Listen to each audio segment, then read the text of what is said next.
My name is Samantha Wilson, and at 34, I thought I understood what family meant.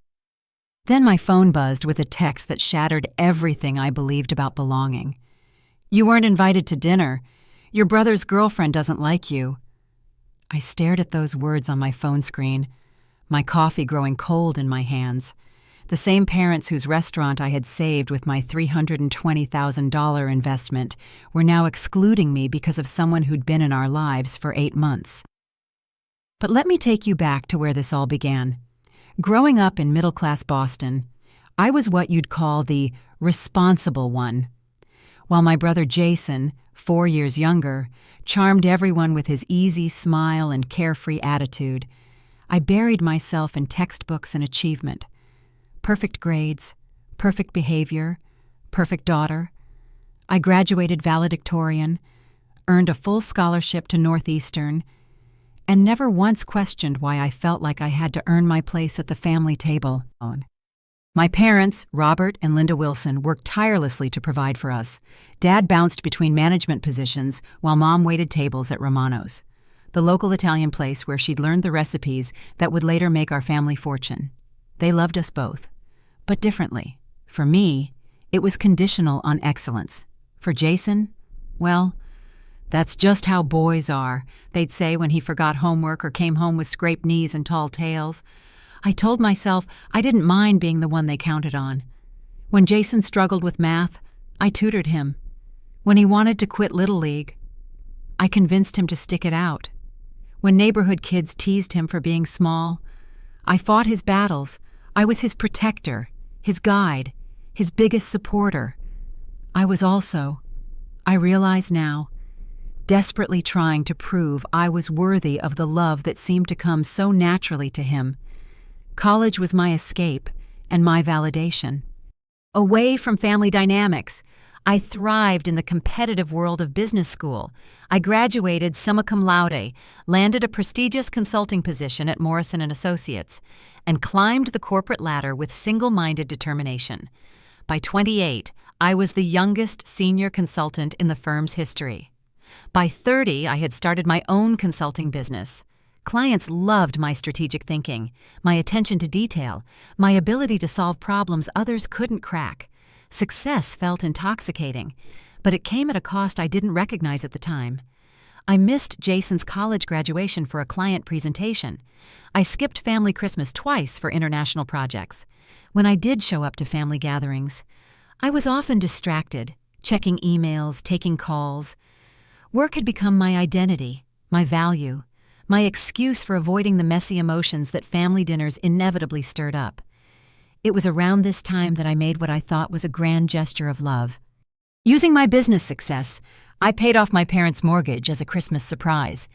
The look of shock and gratitude on their faces felt like finally, I had done enough to secure my place in their hearts. "You've given us the greatest gift," Mom had cried, hugging me tight. Dad just kept saying, "I can't believe our little girl did this. I can't believe it." What I didn't understand then was that grand gestures don't build belonging. They can actually create distance, especially when they come from a place of insecurity rather than genuine love. 2 years later, my parents shared their dream of opening their own restaurant. After decades of working for others, they wanted something of their own, a small Italian place featuring Mom's grandmother's recipes and a true family atmosphere. The timing couldn't have been worse. The economy was shaky, restaurants were failing, and banks had already rejected their loan applications twice. But when Dad found a struggling restaurant in our old neighborhood that was up for sale, I saw their faces light up with possibility. "We understand it's a long shot," Dad said, disappointment evident in his voice. "We'll just keep saving and try again in a few years." That night, I ran the numbers. With my business thriving, I could afford to help them without compromising my financial security. More than that, I wanted to be part of making their dream come true. I wanted to be needed. The next morning, I called them. "I want to invest in your restaurant, not as a loan, as an investment. I believe in you both." There were tears, protests, and finally, acceptance. Jason, fresh out of college with a general business degree and no clear direction, was thrilled about the opportunity to help manage the place. "This is perfect timing," he said. "I can finally contribute something meaningful to the family." My attorney advised creating a formal business agreement, but when I mentioned this to my parents, they seemed hurt. "We're family." "Samantha," Dad said. His voice strained. "Do you really think we need legal papers between us?" Mom added. "Your grandmother would roll over in her grave if she knew we were signing contracts with our own daughter." Against my better judgment, I relented. We drafted a simple agreement outlining my 30% ownership and profit-sharing arrangement, but it remained unsigned, filed away in my desk drawer. Family trust would be enough. I told myself, over the next 6 months, I invested $320,000 to purchase and revitalize what would become Wilson's. My parents were overjoyed, and Jason seemed grateful for the opportunity. We were going to be a true family business, making decisions together. Little did I know this investment would lead to the most painful lesson of my life. The first time I met Amanda Harrington was at a Sunday family dinner at Wilson's. About 2.5 years after we'd opened, Jason arrived late, as usual, but this time with a petite blonde woman whose confidence seemed to fill the room. "Everyone, this is Amanda," he announced, his arm around her shoulders. "We've been seeing each other for a few weeks." Amanda was 29, stylishly dressed, with an infectious laugh and the kind of charm that made you want to like her immediately. When she shook my hand, she said, "I've heard so much about you. Samantha, Jason says you're the family genius who made all this possible." I warmed to her instantly. After years of Jason's string of short-term girlfriends who seemed more interested in free meals than meaningful conversation, Amanda was refreshingly engaged. She asked thoughtful questions about the restaurant's history, complimented specific elements of the decor I had personally selected, and even shared her own background in hospitality management. "I actually worked for the Fairmont Hotel Group for 3 years," she mentioned over dessert. "Managed a bistro downtown before taking my current event planning position." My parents were clearly smitten. Mom kept refilling Amanda's wine glass, and Dad gave her a full tour of the kitchen, something he rarely did even for longtime customers. Over the next few months, Amanda became a regular fixture at family gatherings. What started as casual appearances evolved into her attending our Monday business meetings. "Amanda has such great insights," Jason explained when I raised an eyebrow at her presence. "She understands the restaurant business." Initially, I welcomed her input. She suggested seasonal cocktail specials that proved popular with younger patrons. She proposed a weekend brunch service that, after implementation, increased our revenue by 8%. Her industry contacts helped us book several large corporate events. Amanda seemed like exactly what Jason needed, someone accomplished, ambitious, and genuinely interested in building something together. I was happy for them. Truly, I should have paid more attention to the small things that began to change. The shifts started subtly around the 6-month mark of their relationship. During a business meeting, I presented data showing our dinner service efficiency had decreased and recommended adjusting staffing to address the issue. "Actually," Amanda interjected before my parents could respond, "I think the problem is your reservation system. It's outdated. At my previous restaurant, we used a different platform that eliminated these issues." Before I could explain that our system had been carefully selected for our specific needs and staff capabilities, Dad was nodding enthusiastically. "Amanda has a point. Sam, maybe we should look into this new system." I agreed to research the alternative, though our current system wasn't the problem. The data clearly showed it was a staffing issue. When I presented this finding the following week, Amanda wasn't present, and my parents accepted my recommendation without question. This pattern began repeating with increasing frequency. When Amanda attended meetings, my professional assessments were questioned. When she was absent, my family valued my expertise as they always had. Around the same time, I was deep into securing a major consulting contract with an international firm, the kind of opportunity that could establish my business globally. It required intense focus and long hours, making me less available for the restaurant's day-to-day operations. "You're so busy with your other clients," Amanda mentioned during one meeting. "Maybe we shouldn't bother you with every little decision." It seemed reasonable at the time. I trusted my family to handle routine matters. What I didn't realize was that Amanda was systematically redefining what constituted routine. One evening, I arrived at the restaurant to find significant changes to the dining room layout, changes I hadn't been consulted about. The intimate four-top tables I had carefully selected had been replaced with larger communal tables. Amanda suggested this would create a more social atmosphere, Mom explained when I asked. "Isn't it lovely? More like a true Italian family dining experience." The new layout reduced our seating capacity by 12 covers per service, a significant revenue impact that apparently hadn't been considered. Rather than point this out immediately, I decided to monitor the situation, telling myself it was just a difference of opinion about restaurant management. But other exclusions began accumulating. I discovered my parents and Jason had visited potential locations for a second Wilson's without mentioning it to me. Family dinners occurred that I learned about only through social media posts. Chef Antonio mentioned a menu planning session I hadn't been invited to. "I thought you knew," he said, confusion evident in his expression. "Amanda led the meeting. She said you were too busy with your consulting business to attend." I had never indicated anything of the sort. By Amanda's 8th month with Jason, her influence over my family had grown from concerning to alarming. My parents, once eager for my business advice, now prefaced every discussion with "Amanda thinks" or "Amanda suggested." And during a routine inventory review, I discovered we were overstocking premium liquors that weren't moving quickly enough to justify the expense. When I raised this issue, Dad immediately became defensive. "Amanda explained that these brands create a perception of luxury," he said. "She says customers notice these things even if they don't order them." "That might be true in hotel bars," I countered. "But our data shows our customers prefer our house-made limoncello and local craft options. We're tying up capital unnecessarily." Mom sighed heavily. "Samantha, sometimes business isn't just about spreadsheets and data.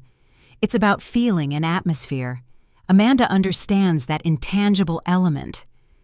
The implication was clear. My expertise was too cold, too calculated, while Amanda offered a more intuitive approach. Never mind that my cold calculations had increased their profitability by 40% and created a sustainable business model. The personal exclusions became more blatant. My parents celebrated their 35th wedding anniversary with a party at the restaurant. I learned about it the day after when a staff member mentioned what a lovely event it had been. "We kept it small," Mom explained when I called, guilt evident in her voice. "Just immediate family and a few close friends." "I'm not immediate family," I asked, unable to keep the hurt from my voice. "Of course you are, honey. Amanda had already arranged everything, and she only reserved the small private dining room. There wasn't really space." There wasn't space for me at my parents' anniversary celebration in the restaurant I had financed. 3 scheduled business meetings were simply not held without notification. When I arrived at the restaurant at our usual Monday morning time, I'd find the office empty, or worse, Amanda sitting at the desk, offering a surprised, "Oh, were we meeting today? Everyone's out right now." I began hearing concerning feedback from longtime customers. Margaret Fleming, who had dined weekly at Wilson's since our opening, pulled me aside one evening. "Something's different, Samantha," she said quietly. "The portions are smaller. The service is rushed. And last week they were out of your grandmother's tiramisu. They offered some deconstructed version instead that wasn't nearly as good." I investigated immediately.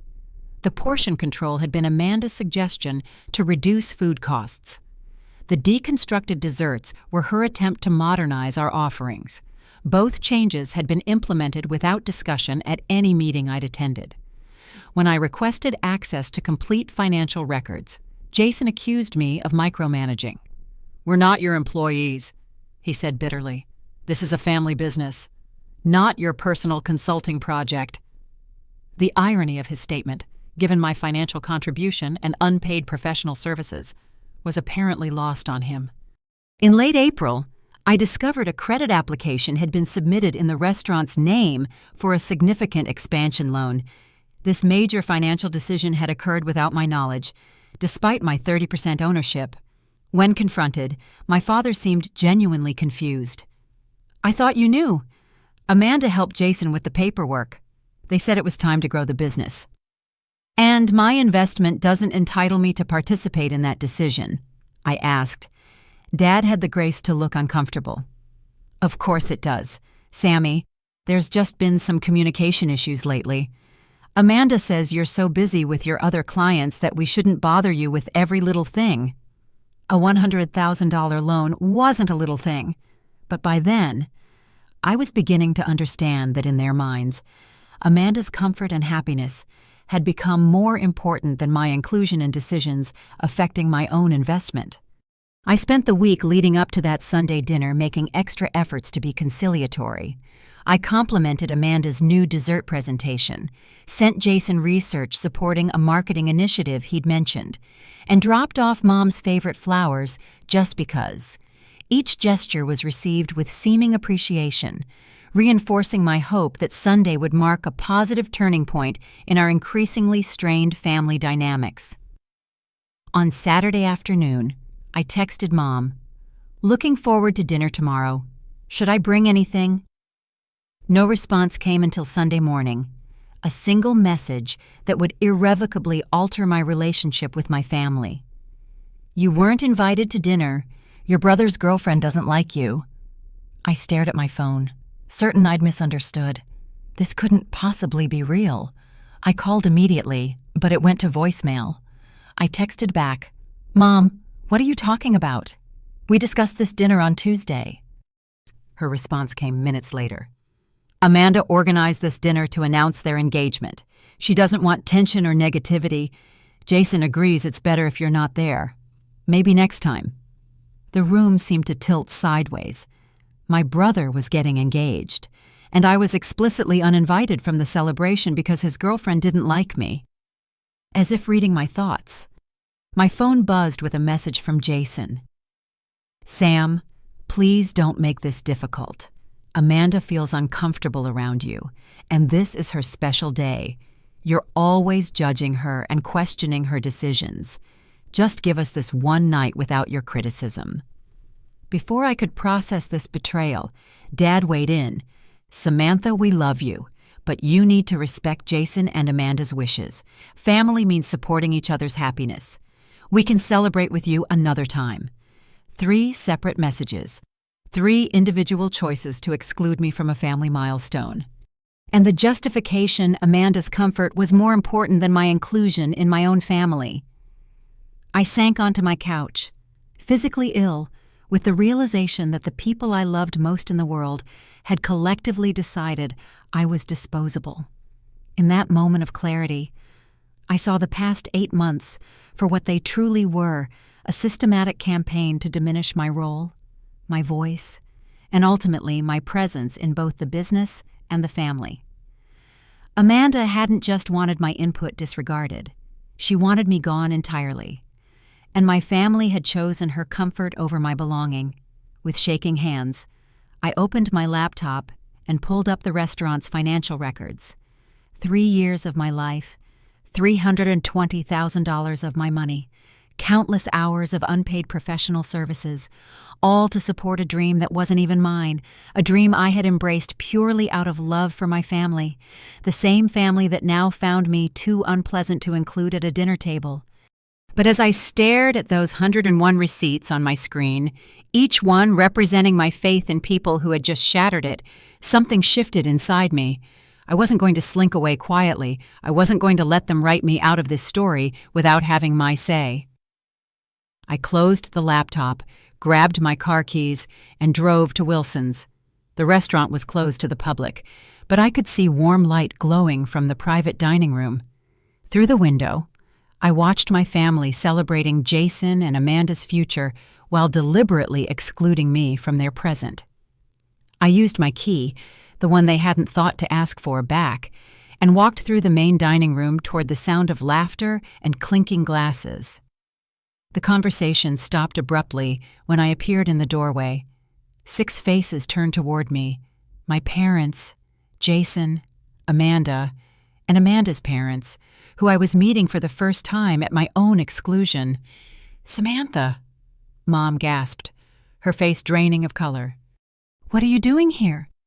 "I came to congratulate my brother on his engagement," I said, my voice steady despite the adrenaline coursing through my veins. "You know, like family does." Jason stood up, his face flushed with anger and embarrassment. "You can't just show up like this. We told you." "You told me I wasn't invited because Amanda doesn't like me," I interrupted, finally looking directly at her. "I thought maybe we should discuss that." Amanda's confident facade cracked slightly. "This is exactly what I was talking about," she said to Jason.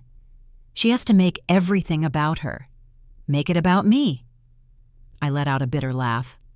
"Amanda, I've spent 3 years building this restaurant, investing my money, my time, my expertise. The only thing I've ever asked for in return was basic respect and inclusion in my own family. Apparently, that's too much." "You act like you own us because you have money," Amanda shot back, her voice rising. "Not everything is about your precious investment." "You're right," I said, feeling a strange calm settle over me. "It's not about money. It's about the fact that someone who's known this family for 8 months was given the power to decide I don't belong here anymore." I turned to my parents and Jason. "Do you understand what you've done? You've allowed a relative stranger to eliminate me from your lives. You've chosen her comfort over 3 decades of my love and loyalty." "That's not fair," Dad protested weakly. "We're not choosing." "Yes, you are," I said firmly. "Right now, in this moment, you're choosing. Amanda feels uncomfortable around me, so I'm uninvited from family celebrations. Amanda doesn't like my business input, so I'm excluded from meetings about my own investment. Amanda wants things done her way, so my 3 years of building this place mean nothing." Jason's face was red with anger. "You've always thought you were better than us because you went to college, because you have your fancy business." "Stop!" The word came out sharper than I intended. "I have never, ever thought I was better than you. I've spent my entire adult life trying to prove I was worthy of being part of this family. I paid off Mom and Dad's mortgage. I invested everything in this restaurant. I worked 16-hour days to make your dreams come true." My voice cracked slightly, but I continued. "And you want to know the really pathetic part," I thought. "If I just contributed enough, achieved enough, gave enough, I'd finally earn the unconditional love that seemed to come so naturally to you." The room was silent, except for the soft jazz playing from the sound system I had installed. "But I realize now," I continued, "that if my place in this family is conditional on someone else's approval, then I never really had a place at all." Amanda stood up, her composure finally breaking. "You want to know why I don't like you? Because you waltz in here with your money and your expertise and expect everyone to be grateful. You've never asked what Jason wants or needs. You just fix everything and expect us all to worship you for it." Her words hit something raw and true, and for a moment, I felt the familiar shame wash over me. But then I looked around the room, at the restaurant I had saved, at the family I had supported, at the celebration I had been deliberately excluded from, and the shame transformed into something harder. "You're right about one thing," I said to Amanda. "I did expect gratitude. I expected the basic consideration that comes with being family. I expected to be included in decisions about my own investment. I expected not to be systematically excluded from the lives of people I love." I turned back to my parents and Jason. "But most of all, I expected that if someone had a problem with me, you'd address it as a family instead of just, erasing me." Mom was crying now, Samantha, please. We can work this out. We didn't mean— Yes, you did, I said gently. You meant every choice you made over the past 8 months. You meant every meeting I wasn't invited to, every decision made without me, every time you chose her comfort over my inclusion. I looked around the table one last time. I hope you have a wonderful celebration. I hope your marriage is everything you want it to be, Jason, and I hope someday you understand what you've thrown away. I turned to leave, then paused at the doorway. The restaurant is yours now, all of it. I'll be in touch through my attorney about the financial arrangements. As I walked through the empty dining room toward the exit, I heard Amanda say, "Well, I guess that proves my point about her being dramatic." I kept walking, knowing that nothing I could say would change what had already been chosen. Back home, I opened my laptop with a strange sense of purpose. The 101 receipts seemed to glow on my screen, evidence of 3 years of faith placed in people who had proved unworthy of it. One by one, I began to delete them. Each deletion felt like cutting a string that had tied me to an illusion. The illusion that financial sacrifice could purchase belonging. The illusion that family love was unconditional. The illusion that my contributions had earned me permanent status in their lives. I called my attorney, Elizabeth, who had warned me against the informal arrangement from the beginning. I need to formally withdraw my investment in Wilson's. I told her. What happened, she asked, concern evident in her voice. I gave her the brief version. To her credit, she didn't say, "I told you so." Instead, she said, "I'll draft the necessary paperwork immediately. In the meantime, secure copies of all financial records and correspondence." After ending the call, I systematically canceled every recurring payment to Wilson's accounts. The monthly marketing budget, the quarterly equipment maintenance fund, the premium reservation system subscription. One by one, I severed the financial ties that had bound us together. My phone began buzzing with calls and texts, but I let them go to voicemail. I wasn't ready to hear their panic about operational failures when they hadn't been concerned about my emotional devastation. The credit card processor called the restaurant directly when authorization was removed. The marketing agency sent confused emails about failed payments. The reservation system locked them out within hours. By the end of the day, the immediate consequences of my financial withdrawal were rippling through Wilson's operations. But I felt no satisfaction in their scrambling, only a deep sadness for what we had all lost. Within 48 hours, it became clear that Amanda's influence had been more destructive than even I had realized. With the immediate crisis of failed systems, Jason finally saw her priorities clearly. She left. He texted me 3 days after the confrontation. Said she didn't sign up for a failing business. You were right about her all along. I'm sorry I didn't see it. His apology, while notable, addressed only his misjudgment of Amanda, not his betrayal of me. It would take more than recognition of her character flaws to rebuild what we had lost. Elizabeth presented my settlement proposal within a week formal relinquishment of my ownership stake in exchange for structured repayment of $250,000 over 5 years, significantly less than my actual investment, but enough to establish consequences while allowing the business to survive. "This is generous, Samantha," Elizabeth noted. "You're entitled to pursue the full amount." "I know," I acknowledged, "but this isn't about money. It never was." My parents' attorney contacted Elizabeth with a counter-proposal, $150,000 over 7 years with the first payment deferred 6 months.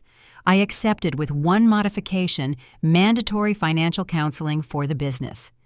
"They need to learn to operate within their means," I explained. "Otherwise, they'll be in the same position in 6 months." The agreement was signed, and I began the long process of rebuilding my life without them. The first 3 months were the hardest. Despite their betrayal, 34 years of connection couldn't be severed without pain. I found myself reaching for my phone to share good news, only to remember they were no longer my first calls. Dr. Marshall, my therapist, guided me through understanding the complex dynamics that had led to this point. You were mourning not just the relationship you had, she explained, but the relationship you thought you had. The family you believed would never abandon you did exactly that. Those words hit with devastating accuracy. I had built my identity around being the responsible daughter, the supportive sister, the family problem solver. Without those roles, who was I? The answer emerged gradually as I reconnected with myself. I joined a hiking group that explored New England trails every weekend. I took cooking classes, reclaiming my love for food that Wilson's had temporarily tainted. I mentored young women entrepreneurs through a local business incubator, finding purpose in helping others achieve their dreams. My consulting firm flourished with my undivided attention. I hired 2 additional consultants and expanded our client base internationally. Work that had once been a means to support my family's dreams became the vehicle for achieving my own. True friends emerged from the wreckage. Melissa, my college roommate who had warned me against investing in Wilson's, never once said "I told you so." And instead, she invited me for holiday celebrations with her family. Ensuring I wasn't alone during difficult milestones, Chef Antonio maintained contact, though he eventually left Wilson's for a position at a prestigious Boston restaurant. "They're not the same without you," he reported during our occasional coffee meetings. "Your parents seem lost, and Jason is drowning in operational details he never bothered to learn." I felt no satisfaction in their struggles, only sadness for what could have been. 3 months after what I now called the text, I received an email from my mother that differed from her previous pleas. Instead of emotional appeals or expressions of missing me, she wrote, "I realize now that saying Amanda doesn't like you was not just hurtful, but revealing of our failure as parents.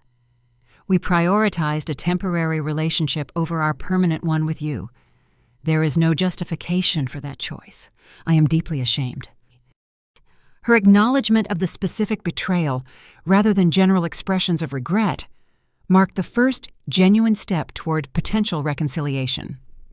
I discussed it with Dr. Marshall in our next session. "Do you want a relationship with your family?" she asked directly. Not out of obligation or habit, but genuine desire. The question required serious reflection, despite everything. These people were woven into the fabric of my identity. The good memories remained alongside the painful ones. "Yes," I finally answered. "But not the relationship we had before. Something healthier, with boundaries and mutual respect." This realization led to my email proposing family therapy. Their immediate acceptance suggested they too recognized the need for professional guidance in rebuilding what had been broken. Our first session was scheduled for exactly 100 days after the text. I arrived early, anxious but resolute. My parents and Jason entered together, their faces showing exhaustion and hope in equal measure. Dr. Winters, the family therapist, established ground rules: no interrupting, no dismissing others' feelings, absolute honesty. "This isn't about assigning blame," she explained, "but about understanding each person's experience and determining a path forward, if one is possible." I spoke first, describing my experience of gradual exclusion and the devastating impact of their choice to prioritize Amanda's comfort over my inclusion. My parents wept openly as I explained how their actions had felt like a systematic erasure of my value to the family. When I finished, the silence was deafening. Finally, my father spoke. "There's nothing I can say to justify what we did. We convinced ourselves that one dinner wasn't important enough to create conflict. We were terribly, unforgivably wrong." Jason raised his eyes to meet mine for the first time in months. I wanted to believe Amanda loved me for myself, but she loved the idea of running a restaurant without doing the work to build it. When the money problem started after you left, she was gone within 2 weeks. Their apology seemed genuine, but I remained cautious. I appreciate your acknowledgments, but rebuilding trust requires more than recognizing past mistakes. It requires change. Over the following months, we attended weekly family therapy sessions. Painful truths emerged: Jason's long-standing resentment of my success, Dad's discomfort with my financial power in the family dynamic, Mom's fear that my independence meant eventual abandonment. None of these issues justified their actions, but understanding them helped contextualize the vulnerability that Amanda had exploited. Gradually, tentatively, we began rebuilding our relationship on new terms.